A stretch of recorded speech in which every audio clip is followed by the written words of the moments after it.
안녕하세요. 리터러시 교육 채널 언어의 정원의 대표 이동규입니다. 이제 슬슬 다시 자소서 시즌이 돌아오고 있죠. 물론 코로나 사태 때문에 조금 일정이 연기될 것 같기는 하지만 어쨌든 수시를 치러야만 하는 이상 여러분들은 좋든 싫든 간에 반드시 자소서를 써야만 할 텐데요. 그래서 언어의 정원 채널에서도 이번 영상을 기점으로 앞으로 한동안 다시 자소서 작성법에 관한 강연 영상을 업로드하겠습니다. 작년엔 제가 자소서 영상을 자주 많이 못 올려드려 정말 죄송했는데요. 올해는 작년보다 훨씬 더 자세하고도 실질적인 내용들로 여러분들에게 더욱더 많은 영상을 보여드리도록 약속드리겠습니다.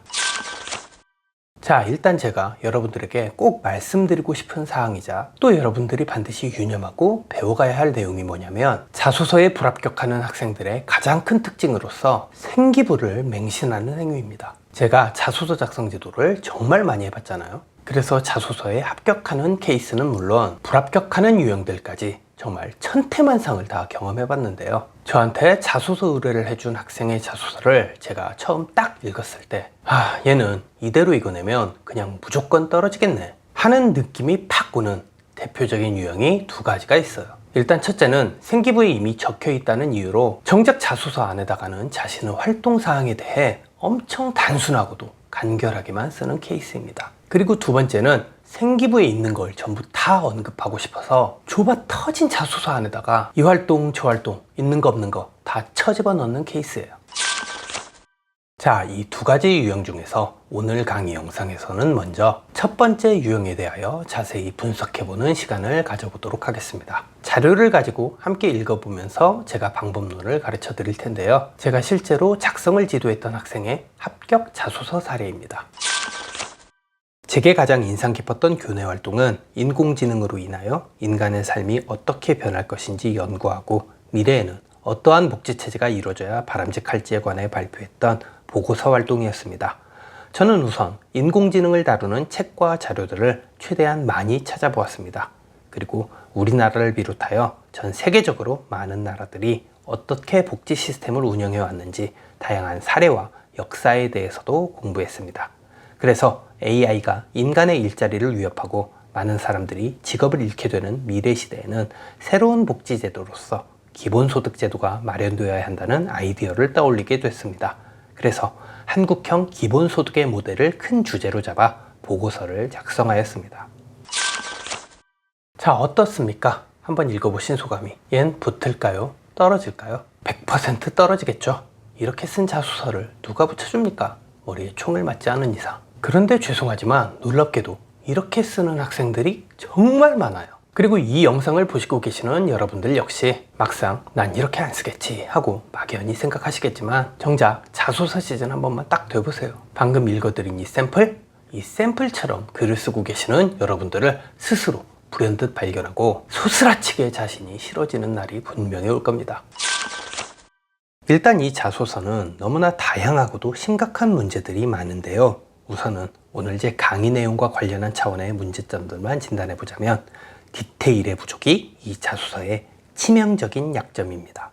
일단 이 자소서는 자소서에 쓴 교내 활동으로서 보고서 작성 체험이 정확히 몇 학년 때 무슨 과목과 어떤 수업 안에서 이루어진 내용인지, 또 그 수업에서 이런 프로젝트는 어떤 맥락 하에서 파생된 건지, 만약 수업이 아니라 대회였다면 어떠한 목적과 명칭의 대회였는지 구체적인 서술들이 전혀 없죠. 게다가 또 자신이 어떤 책을 읽었는지, 어떤 자료를 참조했는지, 여기에다가 다양한 사례와 역사까지도 공부했다고 써놨는데 그러한 사례와 역사 중 학생 본인 입장에서 특기할 만하다고 생각되는 사항들이 뭐였는지 디테일한 언급이 전무합니다. 그리고 기본소득이라는 것도 그 형태나 종류가 엄청나게 다양하게 마련인데 학생 자신만의 아이디어로서 구현해냈다는 그놈의 한국형 기본소득이 대체 어떠한 모델인지 아주 간단하게나마 유추라도 할 수 있게 자소서 안에다 구체화시킨 대목 역시 일절 없습니다. 한마디로 이 자소서를 읽다 보면 어떠한 기분이 드냐? 자세한 사항은 생기부 참조. 마치 이러한 경고 문구를 자소서 안에다가 아주 큼지막하게 프린트해 놓은 것 같은 느낌이 들어요. 분명히 자소서를 보는 입학사정관 역시 저와 같은 기분일 겁니다. 망한 거죠. 물론 이런 말을 들으면 분명히 또 이렇게 생각하는 학생들이 있을 거예요. 그건 이미 생기부에 다 적혀 있잖아. 생기부에 이미 다 적혀 있는 걸 뭘 또 새삼스럽게 자소서에다가 그렇게 자세히 써. 그렇죠? 당연히 그렇게 생각할 수는 있겠죠. 그런데 바로 그 생각이 글러먹은 생각이라는 겁니다. 그게 바로 자소서 전형에 불합격하는 학생들의 가장 대표적인 케이스예요. 그리고 그러한 사고방식이 제가 영상 초반에서 말씀드렸던 생기부를 맹신하는 태도입니다. 정말 전국에 있는 수많은 학부모님들과 학생들이 엄청나게 착각하고 있는 것 중에 하나가 뭐냐면 내 생기부를 입학사정관이 아주 제대로 읽어줄 거라고 믿는 착각입니다. 내 생활기록부를 제법 꼼꼼하고 차분하게 읽어줄 거라고 생각해요. 그래서 내 자소서는 결국 입학사정관이 내 거 생기부와 아주 면밀하게 비교 검토해가면서 봐줄 테니까 자소서에 쓸 내용은 조금 덜 디테일해도 되겠지 하고 안심하는 거죠. 그런데 정말 죄송하지만 제가 이 영상에서도 계속 누누이 강조하고 있다시피 그러한 사고방식이야말로 불합격하기 딱 십상인 태도입니다. 그래서 여러분들은 자소서 전형에 합격하려면 일단 이 패러다임부터 바꿔야 합니다. 생기부가 메인, 자소서가 서브라는 패러다임에서 반대로 자소서가 메인 디쉬, 생기부는 그저 에피타이저라는 패러다임으로 마치 철학자 데리다가 말한 것처럼 소위 탈구축을 해야 돼요. 왜 그럴까요? 답은 간단하죠. 입학사정관들은 여러분들의 생기부에 그리 큰 관심이 없기 때문입니다. 사정관들도 다 알아요. 선생님이 써준 거든 학생이 쓴 거든 아니면 학생이 쓴 걸 나중에 선생님이 조금 더 손봐준 거든 어쨌든 그게 뭐든 간에 생기부는 다 그저 좋은 게 좋은 거다는 식으로 어느 정도는 미화된 일종의 가공물, 가공품이라는 걸 잘 알아요. 그래서 사정관들이 생기부를 솔직히 100% 다 안 믿는다는 건 과장이지만 어느 정도 덜 믿으려고 하는 경향성이 있다는 건 분명한 사실이에요. 그래서 자소서라는 게 존재하는 거예요. 이 자소서 전형이라는 게 마치 대학교 입장에서 여러분들한테 이렇게 말을 걸고 있는 거라고 보면 됩니다. 어차피 다 꾸며지고 과장된 니들 생기부 일단 우리한테 제출하기는 하되 우리가 이 생기부 100% 모두 믿을 수도 없고 상세하게 일일이 한 줄 한 줄 다 봐주기도 힘드니까 니들이 직접 이 생기부 중에서 너의 고교 3년 중 하이라이트라고 생각하고 베스트 퍼포먼스였다고 생각되는 것들을 자소서에다가 써줘.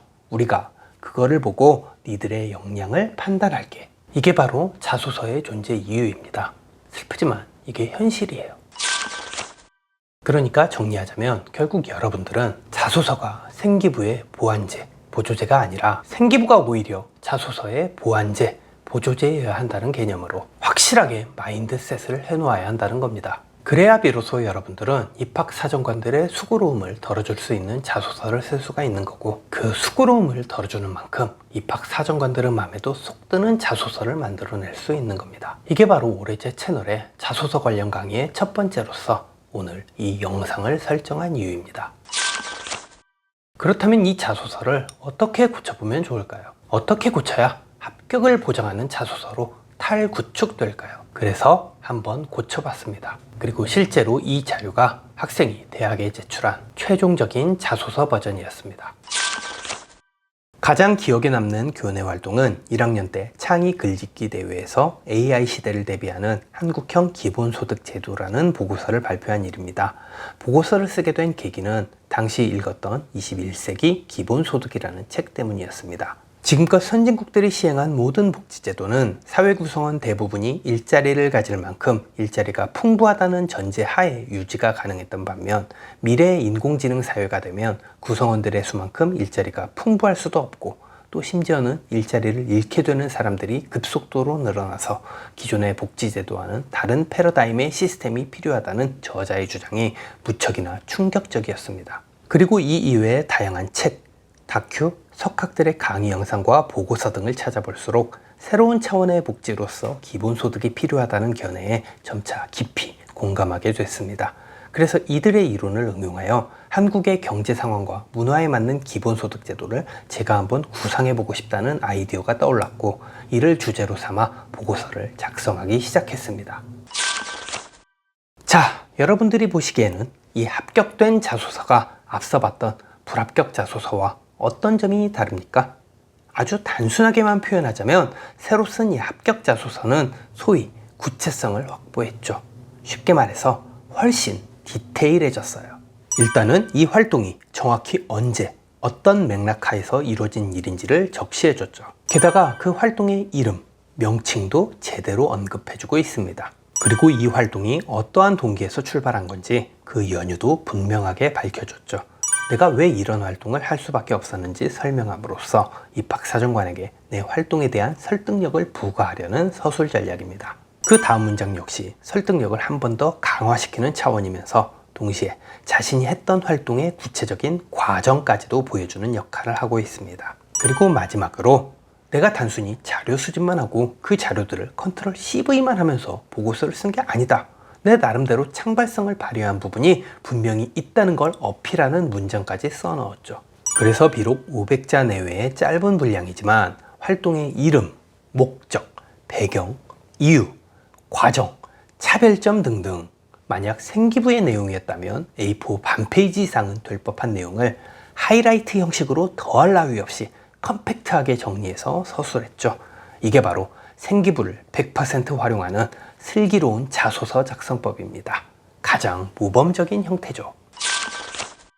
물론 수험생들 입장에선 쉽게 수긍하기도 힘들고 심적으로 굉장히 괴로운 작업이라는 건 이해해요. 생기부는 그야말로 여러분들이 3년 동안 고교 생활을 하면서 온갖 희노애락이 죄다 녹아 들어가 있는 소중한 기록물이잖아요. 그런데 그걸 마치 별게 아니라는 식으로 아주 흔하디 흔한 물건같이 취급해버리는 대학 측의 태도에 화도 나고 이래서 되겠냐는 식의 항변도 하고 싶겠죠. 충분히 납득할 만한 얘기죠. 하지만 우린 존재, 짜인과 당위, 존렌을 구별할 줄 알아야 합니다. 생기부를 꼼꼼히 봐줘야 하는 건 교육계의 당위예요.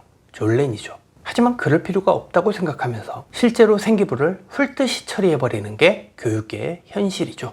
짜인입니다. 물론 올바른 당위를 내세우면서 잘못된 현실을 비판하는 건 너무나도 바람직한 태도이지만 그 같은 당위가 그렇다고 하루아침에 달성되는 건 또 아니니까요. 그래서 일단은 당장에 입시를 치러야 할 우리들의 입장에서는 또 현실을 어느 정도는 영악하게 이용할 필요가 있죠.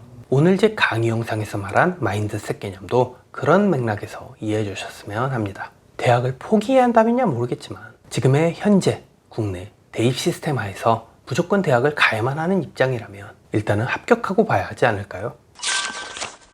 자, 이로써 합격하는 자소서를 쓰는 법 제1강을 마치도록 하겠습니다. 다음 강의에서는 생기부를 100% 활용하는 슬기로운 자소서 작성법 두 번째로서 영상 초반에도 말씀드렸다시피 생기부에 있는 걸 다 언급하고 싶어서 좁아 터진 자소서에다가 이 활동, 저 활동, 있는 거 없는 거 다 쳐집어 넣는 케이스, 이런 케이스를 어떻게 조심하고 극복할 수 있을지에 관해 오늘 강의에서처럼 구체적인 합격 사례를 토대로 알아보겠습니다. 그럼 다음 시간에 다시 찾아오겠습니다. 오늘도 여러분들 모두 지적인 하루 보내시길 바랍니다.